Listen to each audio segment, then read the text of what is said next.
Hey guys, what's going on? In today's video, we're basically just going to be getting shit done. And if you can't tell, it's a bit messy. Literally, I've got spare parts everywhere. I've got alternator, power steering fluid, reservoir, just cans of shit, half-made manifold, what I'm now no longer making.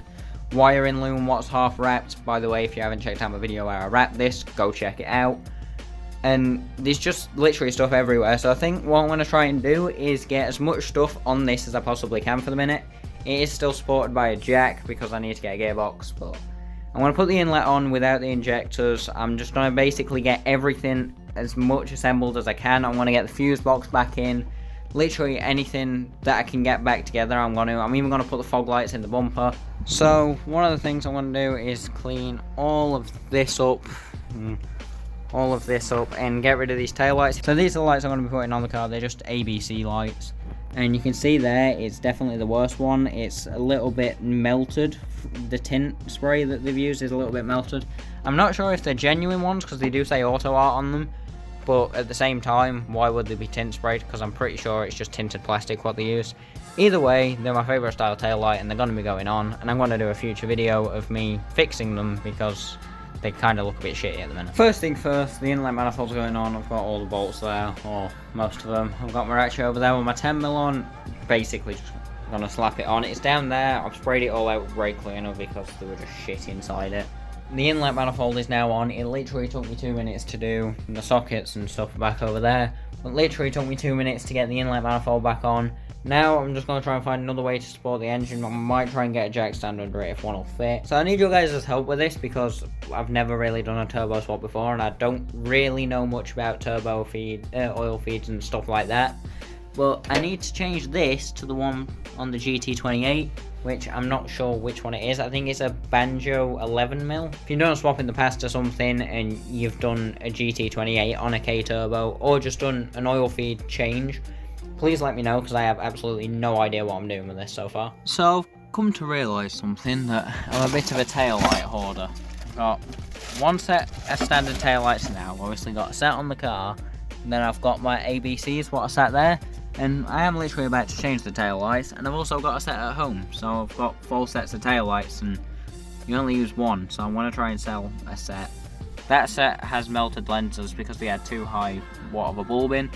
And then the set what are on, I'm just going to try and sell on eBay. So I'll give you an outside look of what it looks like now, and then I'll give you a look at what it's like with one tail light on, and then blah blah blah blah. It's not even bolted up yet, and it looks so much better, even though it's a bit orangey at the bottom. This is the better two of the tail lights, I believe. Yeah, it just looks a hell of a lot better, and looks a lot more fresh than a tinted one, in my opinion.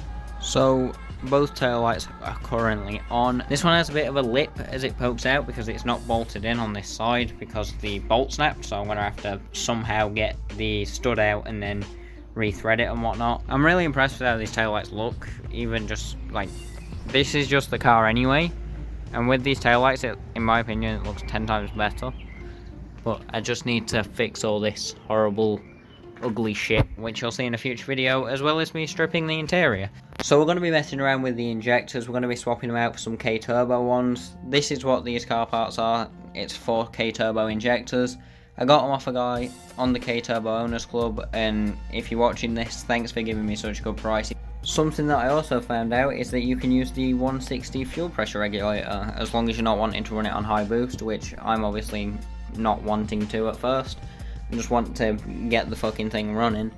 But for now, the 160 pressure regulator will do. I am going to get, I think it's called a Cytec 1-to-1 rising rate fuel pressure regulator, and that's what everyone runs on these exchange. I'm pretty sure it's just a case of undoing all the clips on the wires, and then undoing the clips underneath, and undoing the injectors. With the rest of the loom, I've done tester tape on the wiring. If you've not checked that video out, it'll be in the top corner.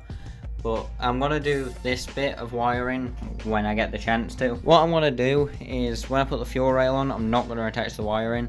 Or if I attach the wiring, I'm just going to leave the top part fairly loose. So when I've got more test tape, I can wrap it around. Literally the easiest job I think I've ever done. It's just a case of unclipping them and clipping them back in. I thought it would have been difficult because pulling them out, it was quite tight. Putting them in was so easy. I did use a little bit of WD-40 just to clean it up inside and lube it up a little bit. Next thing is to put it in there. I'm literally back in the engine bay. All the injectors are in, the wiring's done. Obviously I need a throttle body. Next thing is to plumb up the fuel system. Don't think I'm going to do that right now.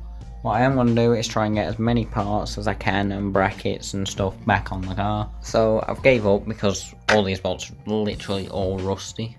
They're not bad, but they don't fit. So all the bolts are rusty. I'm just going to wait until I can get some new ones before I actually put everything back together. But that's going to be it for this video. If you guys have enjoyed this video, like, comment, subscribe down below as you always do. And I'll see you guys in the next bloody video.